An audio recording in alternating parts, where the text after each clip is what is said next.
ভাতগুলো কিভাবে পরে আছে দেখেন, এটা কি ঠিক? এই ভাতগুলো পরে আছে, এই যে আমার দেখেন, এই যে দেখেন ভাতগুলো পরে আছে, এই দেখেন এখানে রান্না বান্না অলরেডি চলতেছিল, এর উপরে এই চালটি পড়ে গেছে ভাই, এর উপরে চালটি পড়ে গেছে, মানুষ এখানে খাওয়া দাওয়া নেই, তারা চিন্তা ভাবনা করতে পারতো, তারা যে এই যে ভাতগুলো নষ্ট হইলো, এই ড্রাইভারটা কে নিবে, তারা একটু তো চিন্তা করতে পারতো যে এই মানুষদেরকে একটু সময় দিতে পারতো, সময় দিলে এই কাজটা হতো না।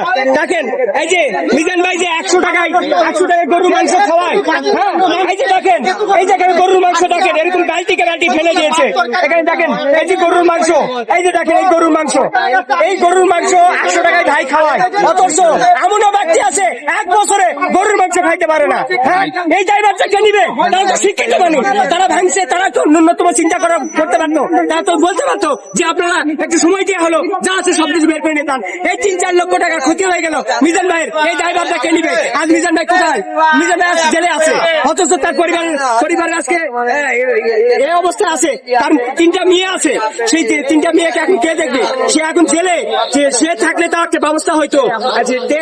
আমি সরকারকে ভালো করে বলবো যে আপনারা তার দিকে একটু লক্ষ্য করবেন, তার পাশে থাকবেন।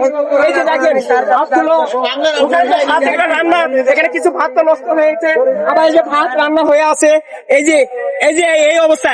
অবশ্য যদি এখন হোটেল থাকতো এই ভাতটা এই অবস্থায় থাকতো না, এতক্ষণ ছেড়ে চলে যেত, এই ভাতগুলো সব রান্না হয়ে গেছিল, সে তারপর ভাঙাভাঙি শুরু হয়ে গেছে। আমি সরকারকে বলবো আপনি একটু দৃষ্টিকোণ, আপনার দৃষ্টিটা একটু মিজান ভাইয়ের দিকে দিবেন, তাকে একটু হেল্প করবেন, তার পরিবারকে একটু হেল্প করবেন। তার যে ক্ষয়ক্ষতি হচ্ছে 3-4 লক্ষ টাকার ক্ষয়ক্ষতি হয়েছে, তিনি এখন একদম নিঃস্ব বললেই চলে।